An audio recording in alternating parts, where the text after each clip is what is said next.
For centuries, the galaxy had moved forward without the presence of humanity. The name of Earth was spoken rarely, like a faded memory that belonged to an older age. Records showed that once, long ago, humans had built ships, traveled to the stars, and claimed worlds as their own. But then they had vanished. Wars among the great alien empires continued. Colonies changed hands, and time moved on.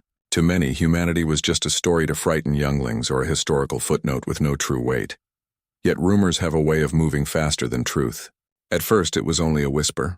Small messages carried by traders and merchants moving between border systems. A signal had been caught, they said. A signal with human code. Most dismissed it as nonsense. After all, many species had once borrowed human designs when humanity fell into silence. Perhaps it was only some outdated transmission, but the whispers did not die. They grew.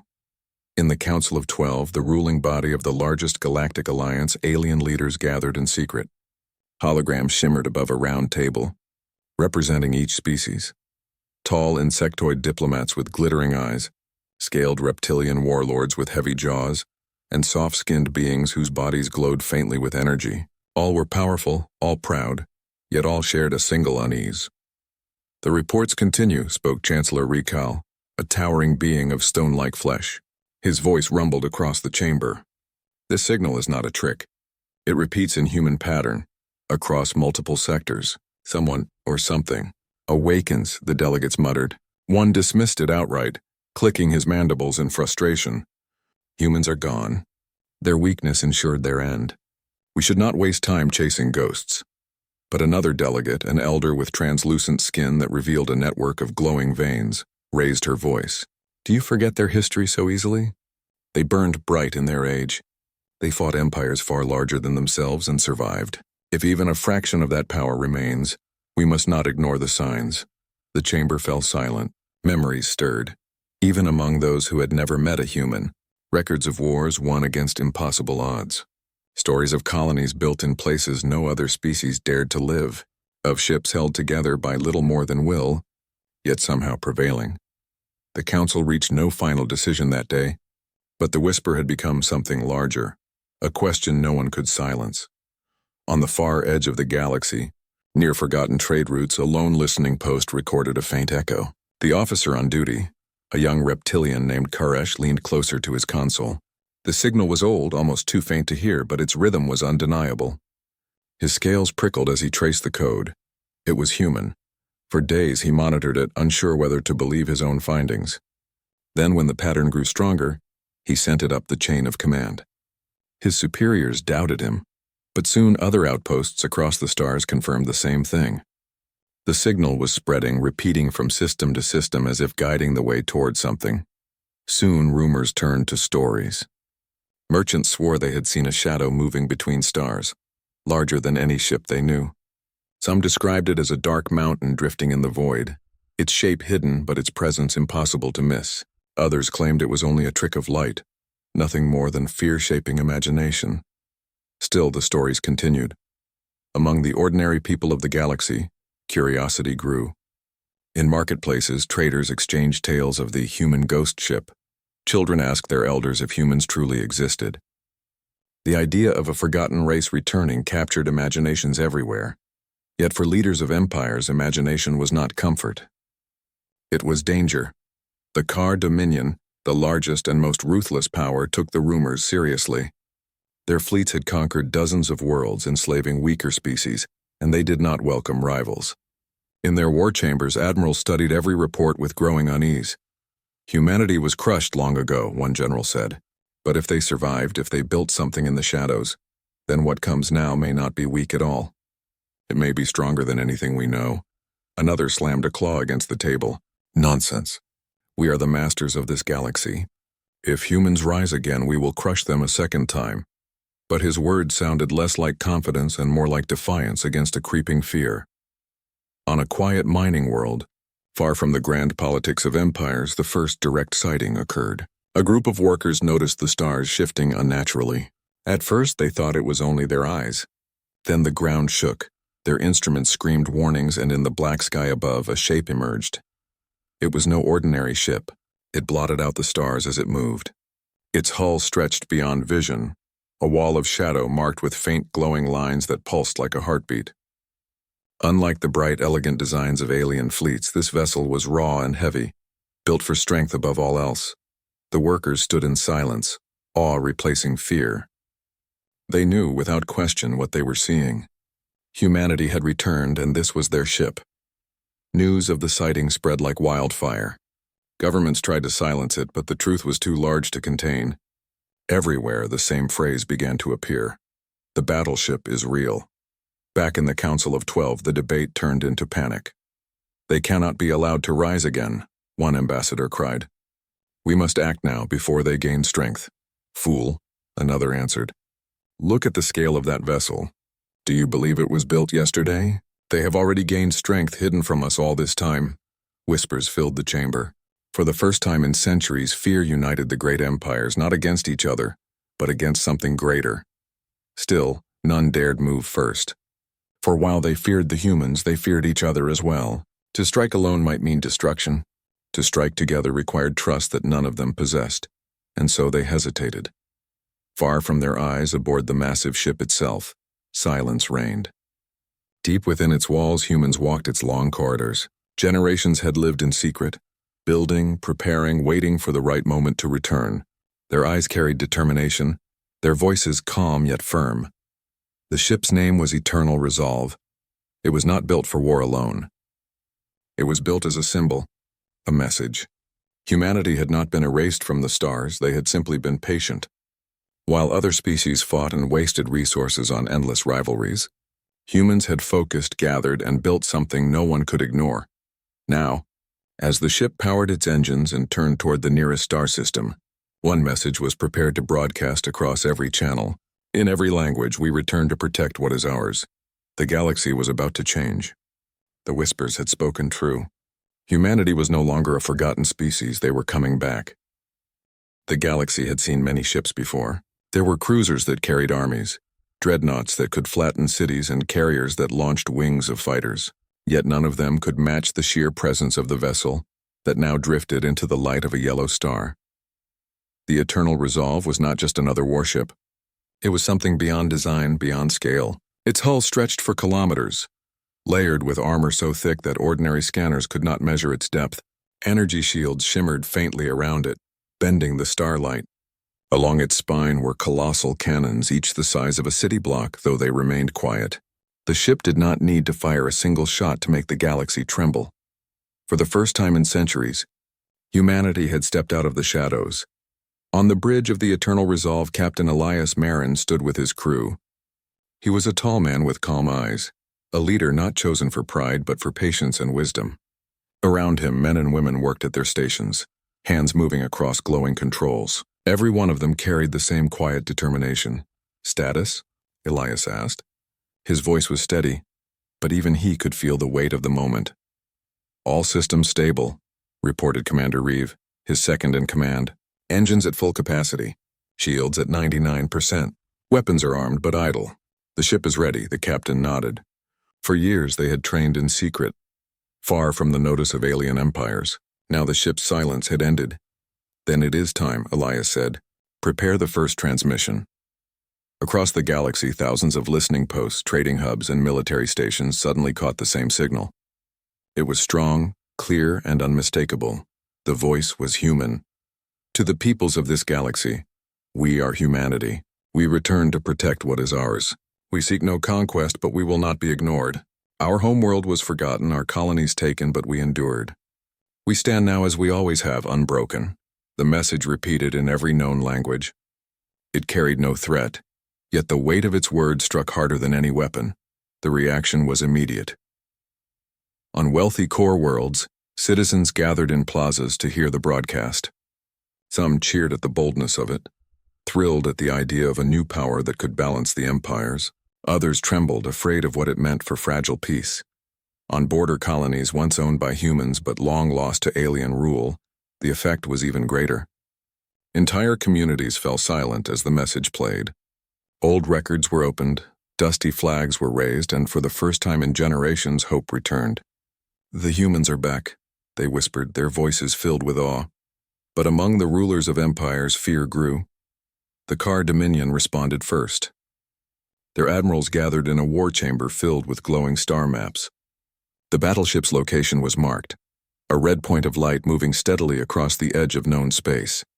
"It is a single ship," Admiral Juro hissed. "A single ship cannot threaten our fleets. We will send scouts to test it. If it resists, we will crush it." A younger officer hesitated. "With respect, Admiral, if the stories are true, this ship is beyond any single fleet. Perhaps we should wait and see their intentions." Juro struck the table with a claw. "Humans once challenged us. I will not allow them to rise again. Send the scouts." Soon after, a group of sleek Dominion frigates slipped into the star system where the Eternal Resolve traveled. They were fast and heavily armed, designed for hunting. From a distance, they watched the human battleship with hungry eyes. On the bridge of the Eternal Resolve, Commander Reeve gave a quiet report. "Scouts approaching. Car design. 6 frigates. They are scanning us." The captain looked at the vast display before him. The alien ships moved like insects buzzing around a mountain. He knew this moment would decide how the galaxy judged humanity. "Bring up the defense grid," Elias said, "but no lethal force." "Not yet." The frigates closed in, weapons armed. The Dominion captain, proud and overconfident, believed the human ship could not possibly stand against them. With a single command, he ordered his ships to lock fire. But before they could release a shot, the Eternal Resolve moved. From hidden ports along its hull, hundreds of drones burst forth. They were small compared to the battleship, but they moved with terrifying speed, darting through space faster than the eye could follow. In moments, they swarmed the frigates, cutting off weapon systems, scrambling shields, and disabling engines. Not one shot was fired by the humans. Yet within minutes, the Dominion ships floated helplessly, powerless to resist. The human captain then sent a single message to the disabled fleet. "Leave. This is your only warning." The scouts retreated in silence, humiliated and afraid. The news spread faster than fire. In the Council of 12, the delegates argued louder than ever. They disabled 6 Dominion warships without killing a single crew member, one ambassador said. "That level of control is terrifying. They could have destroyed them easily. Instead, they chose mercy." Another slammed his hand against the table. "Mercy? No, it was a warning. A warning to all of us. If they can disable fleets so quickly, imagine what they could do if they chose to destroy." Yet another leaned forward, speaking with a cautious tone. "Perhaps they are not conquerors. Their message said they seek protection, not war. We should consider alliance," but mistrust ruled the chamber. The empires had spent centuries fighting one another, and trust was rarer than peace. To ally with humans might mean giving them too much power. To fight them might mean destruction. And so, once again, the council hesitated. Meanwhile, the Eternal Resolve continued its steady journey. Its destination was not random. The ship was moving toward one of humanity's old colonies, long since conquered by other species. As it approached the planet, the people below watched the sky. They had grown up under foreign rule, taught that humans were gone forever. Yet when the massive battleship arrived, blocking out the stars, cheers broke across the cities. The human broadcast repeated, this time directed to the planet. "This world is ours. We return not to rule with chains, but to free our people." The alien overseers who had controlled the colony had no choice. Against such a ship, resistance was useless. They fled into the night, leaving the colony behind. For the first time in centuries, the human banner was raised again over its soil. From world to world, the story spread. Humanity was no longer a forgotten species. Their battleship was not a rumor, not a shadow. It was real, it was unstoppable, and it was reclaiming what was once theirs. In marketplaces and starports, the words repeated, "The battleship awakens."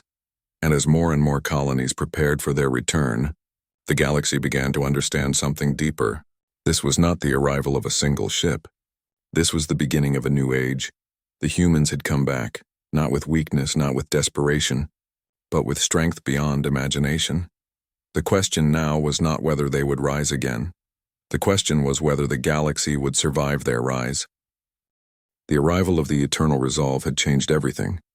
What was once a rumor had become truth, and what was once doubt had turned into fear. Across the galaxy, leaders of empires, councils, and federations met in secret chambers. They studied maps, debated, and argued late into the night. Every discussion returned to the same question. What should be done about the humans?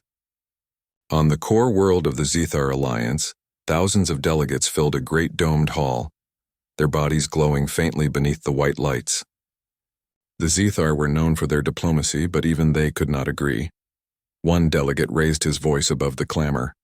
The humans disabled Dominion scouts without destruction. That shows control and discipline. They are not conquerors. We should open negotiations before the Dominion provokes them further. Another delegate shook her head firmly. You misunderstand. That mercy was not kindness, it was power. They showed restraint only because they wished to send a message. If they wished, those scouts would no longer exist. The hall filled with murmurs. Some nodded in fear, others in cautious agreement. For the first time in living memory, the mighty empires felt uncertain. In the Car Dominion, the mood was darker. The scouts' defeat had been a humiliation the proud Dominion could not ignore. Admiral Juro, whose fleet had been embarrassed, demanded revenge. They dare humiliate the Dominion with their tricks, he growled to his fellow commanders. If we allow this insult, we show weakness. We must strike with full force, crush their ship, and end this fantasy of human return. But not all agreed. General Valric, older and wiser, spoke carefully. Admiral, this was not a trick. I studied the reports. The human drones moved faster than any vessel we know. Their shields twisted our weapons aside like wind against stone. If we strike blindly, we may lose more than pride. We may lose everything. The room fell into uneasy silence. Even the Dominion, the galaxy's strongest empire, could not ignore the truth. The battleship was unlike anything they had faced. Meanwhile, among the ordinary people of the galaxy, excitement grew. On border colonies long forgotten by the great powers, humans were seen as liberators. Stories spread of the colony recently freed where the battleship arrived, and alien overseers fled in fear. Merchants carried the tales further, until even children on distant worlds spoke of the returning giants. Statues were built, banners drawn, and songs sung in praise of the ship that stood against mighty empires. But not all saw hope. On planets ruled by the Dominion, whispers of humanity were dangerous. Citizens who spoke too loudly were silenced, and fear of punishment kept many quiet. Still, the hope spread. Hope once planted was hard to kill. On the bridge of the Eternal Resolve, Captain Elias Marin knew the weight of these reactions. He stood beside Commander Reeve, looking at the maps of nearby sectors. The galaxy trembles, Reeve said softly. Some cheer us. Some hate us. None ignore us. That was your plan. Elias shook his head. Not a plan, a truth. Humanity could never remain hidden forever. The question was only when we would return, not if. Now the galaxy must decide what to do with our return, and so must we. He looked at the hologram of their path. Ahead lay another old human colony, one taken centuries ago by the Zethar Alliance. Unlike the Dominion, the Zethar were not cruel rulers, but they still claimed what had never been theirs. Plot a course, Elias ordered. But prepare for talks, not war. The Zethar are diplomats. Let us see if they are willing to listen. The Eternal Resolve arrived in orbit above the colony. Its shadow fell across the skies, and once more the people below lifted their eyes in awe. The Zethar officials on the planet immediately sent frantic messages to their leaders. Within hours, a delegation of Zethar ships arrived, their vessels sleek and glowing like silver fish. They approached carefully, broadcasting messages of peace. On the human bridge, the communications officer announced, "They request talks. They claim they come in good faith. Bring them aboard," Elias said. The meeting took place in the grand chamber of the Eternal Resolve. The Zethar diplomats entered gracefully, their translucent bodies shining in the dim light. Elias and his officers met them with calm faces. The lead Zethar bowed. "Humans of Earth, the galaxy thought you gone. Yet you return with a ship that shakes the stars. We come not to fight, but to speak. What is it you seek?" Elias answered firmly, his voice carrying the weight of generations. "We seek what was ours. Our colonies, our people, our right to walk among the stars without chains. We do not seek conquest. We seek respect." The Zethar diplomat considered his words. "Respect is earned. Some will see your ship as a threat. Some will seek to destroy you." "And what do you see?" Elias asked. The diplomat hesitated, then said slowly, "I see strength, and a chance for peace if handled with wisdom. It was not an alliance, not yet, but it was a beginning." While humans spoke with the Zethar, the Dominion plotted in secret. Their council of admirals prepared for something greater than scouts. Massive fleets were being assembled, though quietly in the shadows of distant systems. They would not strike yet. They would wait until the moment was right. But even in their confidence, unease lingered. The Dominion had never faced an enemy that did not fear them, and the humans, it seemed, feared nothing. Far away in the Council of 12, debates grew fiercer. The smaller empires worried they would be caught between giants. Some wanted to ally with humanity before the Dominion struck. Others wanted to join the Dominion in destroying the battleship before it grew stronger. The galaxy was splitting, and the humans had not even fired a true shot.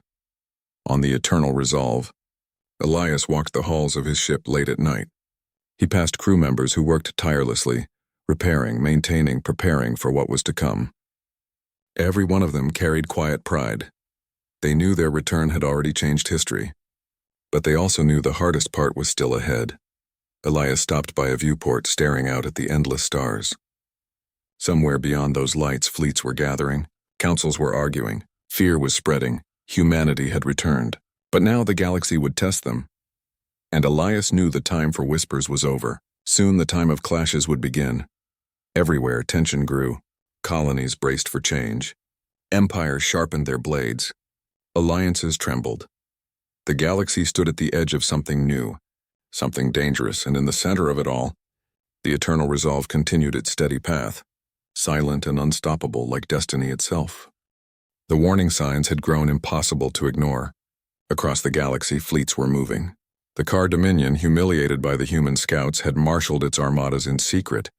Worlds that had once considered humans irrelevant now trembled. In the void beyond a cluster of dying stars, the Eternal Resolve moved steadily. Its hull reflected the faint glow of distant suns. For centuries, humans had trained, built, and planned in silence. Now the galaxy would see the result of that preparation. Captain Elias Marin stood on the bridge, watching the stars stretch past. His crew moved calmly around him, operating a vessel unlike any other in existence. Admiral Juro's fleet is approaching, reported Commander Reeve. Over 10,000 ships. They are bringing everything they have. Elias's eyes did not waver. And we will meet them, he said. But not with rage. We will show them precision, strategy, and strength. That is the difference between humans and those who rely on brute force. Far across space, Admiral Juro watched the battlefield on his own bridge. The car fleet stretched in every direction, vast and terrifying in scale. We will crush them, Juro growled. They are only one ship. Their legend means nothing in the face of our power. Yet even he could not deny the unease that stirred in his chest. Reports from the scouts had described impossible defenses, weapons that moved faster than thought, and shields that seemed to bend the universe itself. Juro forced himself to focus. We have numbers. That must be enough. The first exchange was sudden. The car fleet surged forward, firing concentrated volleys of plasma and energy beams. The stars themselves seemed to flare as the weapons lit the void. On the Eternal Resolve, the shields rippled in response. The alien fire struck, yet the vessel held. Energy diffused along the hull, bending around it with almost magical precision. Not a single human was harmed. Shields stable, Reeve said, voice calm. The enemy is surprised. Their weapons are ineffective, Elias nodded. Then it is time. The humans began their counter. From the ship's hidden bays, hundreds of thousands of drones launched. They moved faster than the eye could follow, forming intricate patterns in space.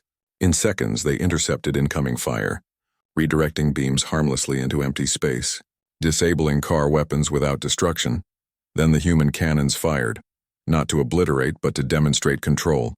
Precision strikes targeted engines, rendering entire squadrons immobile. The car ships could still move, but now they were slowed, scattered, and confused. Reports from the front lines flew back to Juro. His fleet was falling into chaos. The humans had not destroyed them, but they had neutralized them. The realization hit hard. They were facing not only strength, but superior intelligence in strategy and control. On the bridge of the Eternal Resolve, the captain's voice carried calm authority. Maintain formation. Continue disabling, not destroying. Let them see the cost of underestimating humanity. The crew moved like one organism. Pilots, engineers, and weapons operators synchronized with perfect timing. Every action demonstrated mastery, discipline and coordination beyond what the galaxy had ever witnessed. From the car perspective, the battle was terrifying. Ships that had once been symbols of power were now ineffective. Their weapons jammed, engines faltered, and formations collapsed. Juro tried to rally them, but his voice was drowned by alarms, reports, and the sight of their own ships floating uselessly in space. "You will not survive this," he hissed, gripping the edge of his command console. "Attack! Do not let them think they are untouchable." But every attempt to adapt failed. The humans anticipated each movement, countered each maneuver, and maintained calm in chaos. The car began to see what the rest of the galaxy would soon realize. This was no ordinary ship. Humanity had returned as a force unlike anything before. Above a captured human colony, news of the battle spread quickly. Citizens watched as the Eternal Resolve moved through the stars, taking no lives unnecessarily, yet bending the most powerful fleet in the galaxy to its will. Fear spread among the Dominion-controlled colonies. Stories of a ship that could command the stars reached every corner of occupied space. Even those loyal to the car felt doubt.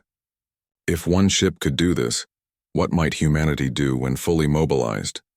The battle reached its peak when the Eternal Resolve moved to the center of the car fleet.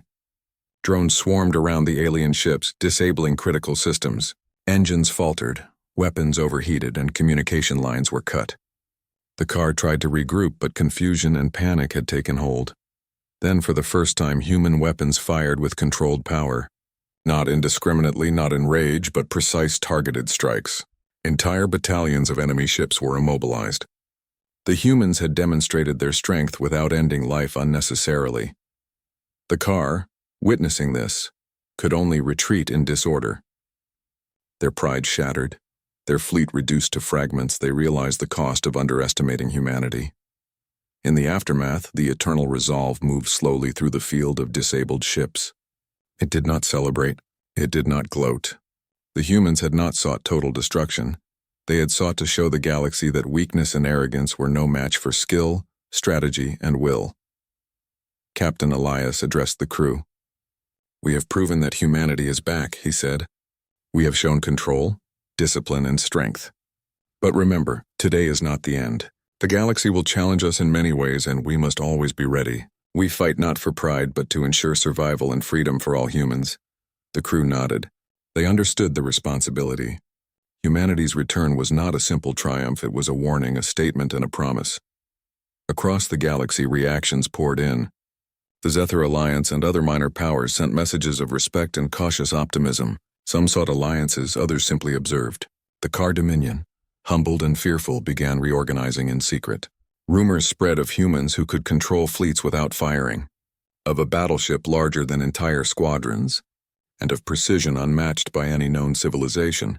Everywhere, one thought dominated: humanity had returned, and it was unstoppable. For the people of the human colonies, the victory was both awe-inspiring and comforting. Centuries of fear, occupation, and oppression were replaced with hope. The humans had proven that they could protect what was theirs without cruelty, and yet they had also reminded the galaxy not to underestimate them. Even for alien civilizations, the message was clear. The era of human insignificance was over. The galaxy would have to reckon with a species that had survived, thrived, and returned stronger than ever.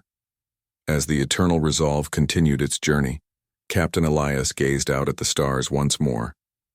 He knew the battles ahead would be many, and that the galaxy would continue to test humanity. But for now, one truth remained. The humans had shown their strength. The galaxy had learned a new respect and a new fear, not of death, not of destruction, but of a humanity that would never again be ignored. The aftermath of the battle was a silence unlike any the galaxy had ever known. Across star systems, fleets had paused. Ships floated in orbit, crippled, abandoned, or in disarray.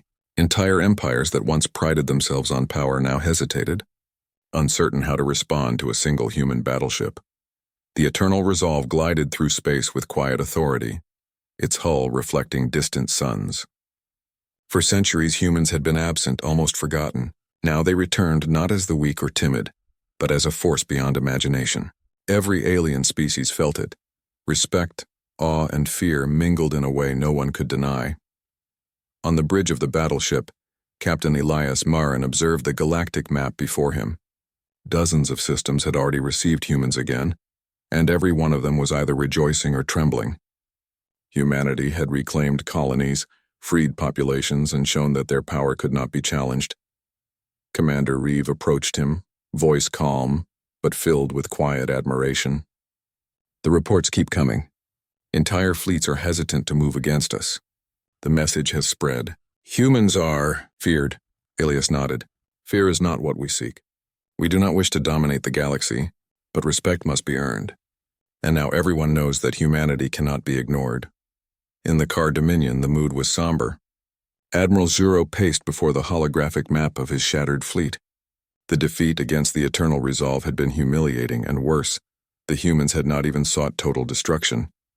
"They showed mercy," Zuro growled, "but they humiliated us all the same. They are clever, disciplined, unstoppable in ways we cannot fight head-on." General Valric, who had long warned caution, spoke softly. "We can rebuild, but the galaxy has changed. Humans are not like other species. They think differently, act with precision, and do not fear consequences. We must treat them with respect, or face worse than defeat." Even the proud Car, whose arrogance had once ruled countless systems, could not deny it. Humanity had returned, and the galaxy now trembled at the thought. Across human colonies, celebrations continued, but they were quiet celebrations. The people understood that the battleship was more than a weapon.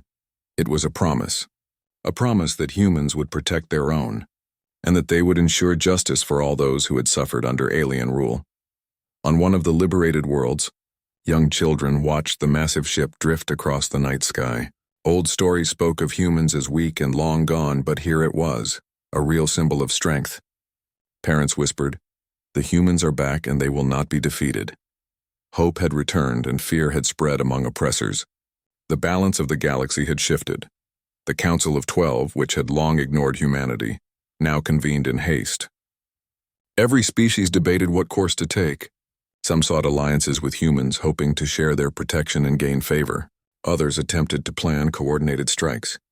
Though no empire could agree on how to act against a ship that had neutralized fleets without destruction, diplomat after diplomat spoke, but every argument ended in the same conclusion. Humanity was no longer a minor player.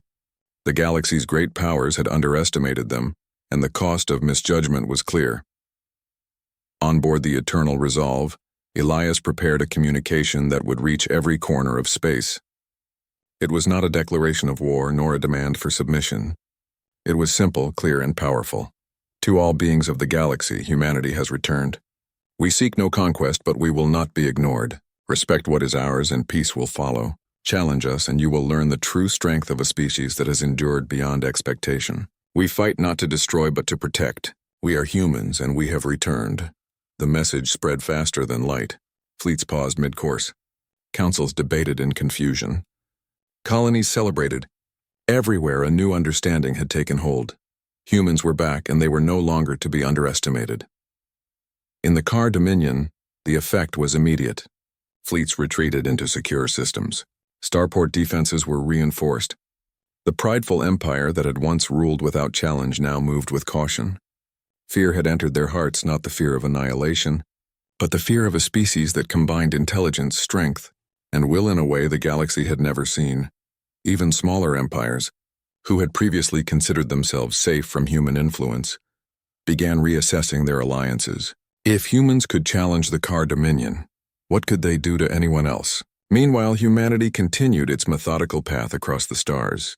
Colonies were liberated, supplies were delivered, and ships in need of repair found refuge aboard the Eternal Resolve. Every action demonstrated order, discipline, and purpose.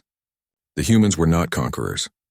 They were protectors, but they were also undeniable masters of strategy and technology. Across liberated worlds, citizens joined human crews, learning and training. The battleship became a hub of knowledge, a moving academy of human skill and wisdom.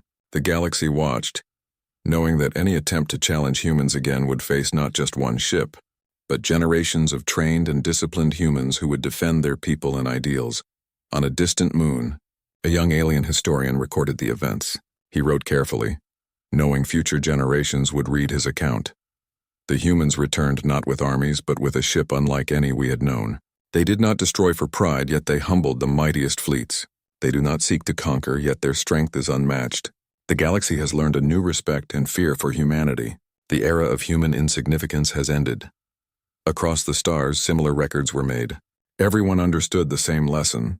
To challenge humans was no longer simply dangerous, it was unimaginable.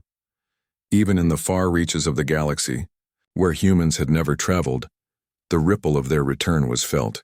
Traders whispered in markets. Pilots hesitated before committing to routes, and small fleets avoided unnecessary conflicts.